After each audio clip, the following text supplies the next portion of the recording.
Coming from humble beginnings in this neighborhood across from the Lester School in Memphis, football was the ticket to success for Claude Humphrey. It's the 25th anniversary Southern Heritage Classic, a time which brings together family, friends, food, and of course, football. Best of 5 playoff series can go by quickly if you don't get off to a good start. The Memphis Redbirds, coming off a series-opening shutout defeat, look to get back in contention at Omaha tonight. Along a split on the road and a batting average right around the Mendoza line, the Redbirds look to storm back to a 2-1 series advantage in Game 3 tonight at AutoZone Park against Omaha. One of the better practice facilities in the country, the Finch Center, the Tigers are now well on their way to a new state-of-the-art facility thanks to a $10 million donation by former Tiger Bill Laurie, a teammate of Larry Finch's. For native Memphian and now Hall of Famer Claude Humphrey, it's all laughs in this local barbershop, but things weren't always this enjoyable. Coming from humble beginnings in this neighborhood across from the Lester School in Memphis, football was the ticket to success for Claude Humphrey. Congratulations. You're a Pro Football Hall of Famer. And boy, I tell you what, I damn near dropped the phone. Drafted by the Atlanta Falcons in the first round of the 1968 NFL Draft, Claude Humphrey was a dominating force in the NFL for more than 13 seasons, playing in almost 200 games with the Atlanta Falcons and Philadelphia Eagles, helping the Eagles to their first Super Bowl appearance in 1981. I've waited almost 30 years to get to this podium, so don't rush me, guys. I'm going to be here for a minute. With his daughter at his side and the love and support of the rest of his family, that hot August night in Ohio will be one that Humphrey will never forget. Having lost his wife and soulmate Sandra just last year, induction day was even more emotional for Humphrey. Man, I tell you what, I met her when I was a junior in high school. She walked up to me and she says, "I want to introduce myself to you." And she did that. And from then on, I've had Sandra in my life. Humphrey learned that with patience and hard work, anything is possible, even a trip to Canton as a Pro Football Hall of Famer. Matthew Schwartz, WMC Action News 5. Lights, camera, action. The stage is set for one of Memphis' signature attractions. Good time, good fun, and a lot of energy. It's the 25th annual Southern Heritage Classic, a time which brings together family, friends, food, and of course, football. Bringing together backyard grillers, children, families, college recruiters, students, and even big-name entertainers, the Southern Heritage Classic has pulled out all the stops for its silver anniversary. Oh yeah, did I forget to mention the big game? Once again, this year's matchup features a pair of Tigers from Jackson State and Tennessee State.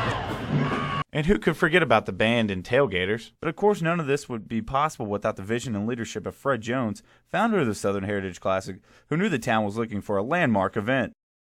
He said, "Fred, if you pull this off, you're going to have the biggest event in this town." While some doubted whether Jones could pull it off, many signs suggested the Classic is making a big impact on local businesses, including Cozy Corner and owner Desiree Grandma Robinson. A lot of people come in, I mean a lot of people from all over the country. For Jones, Robinson, and everyone else involved in the Southern Heritage Classic, they hope to keep the ball rolling into the end zone for another 25 years. Matthew Schwartz, WMC Action News 5.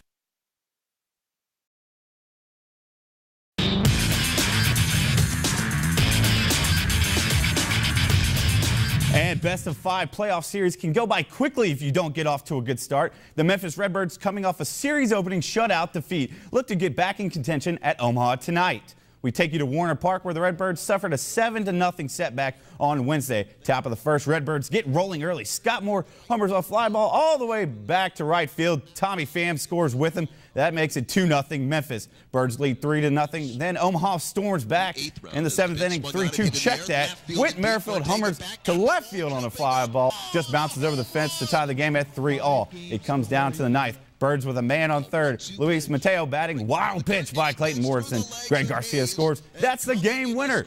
Final score 4-3. Redbirds win and tie the series at a game apiece. Game 3 is set for Friday night right here in Memphis, downtown at AutoZone Park. And the parent St. Louis Cardinals called up Xavier Scruggs from Memphis for their big game tonight at Milwaukee. The Cards also welcome back Michael Waka after a 10-week shoulder rehab. This one a grinder. Bottom of the first, bases loaded for catcher Yadier Molina, and he comes through with a base hit up the box. Matt Carpenter scores. John Jay scoots in to beat the tag at the plate. Cardinals with their 6th straight game win, I should say, while Milwaukee loses its 9th in a row. Final score 3-2. Cards now lead the NL Central by 4 full games. The year was 1991. It was Labor Day weekend, much like this one, the last time a Memphis Tigers football team traveled out west to California to take on a ranked team. That team, the 16th ranked Trojans of USC and the beautiful LA Coliseum. Then known as Memphis State, the Tigers were double-digit underdogs to those powerful Trojans, but flipped the script in USC's own home stadium. The Tigers, behind the names of former coach Larry Porter, Xavier Crawford, and Keith Benton, beat USC 24-10 in one of the biggest upsets of the college football season. Switch to this year, 2014, and the U of M set to head west again on Labor Day weekend, again playing a highly ranked power, in this case number 11 UCLA, and again a double-digit underdog. I don't think hanging the number 7 team in the country up and saying this is the end-all be-all for our program is the proper thing to do. But I do think preparing to go out there and continue to move in the right direction is the proper thing to do. And Tigers senior cornerback Bobby McCain heads west as the Tennessee Sports Writers Association Defensive Player of the Week. McCain had an interception return, which set up one of the Tigers' many touchdowns against Austin Peay. He was the nation's co-leader in interceptions last season. Tigers and Bruins tangle at 9 on Saturday night at the Rose Bowl in Pasadena, California.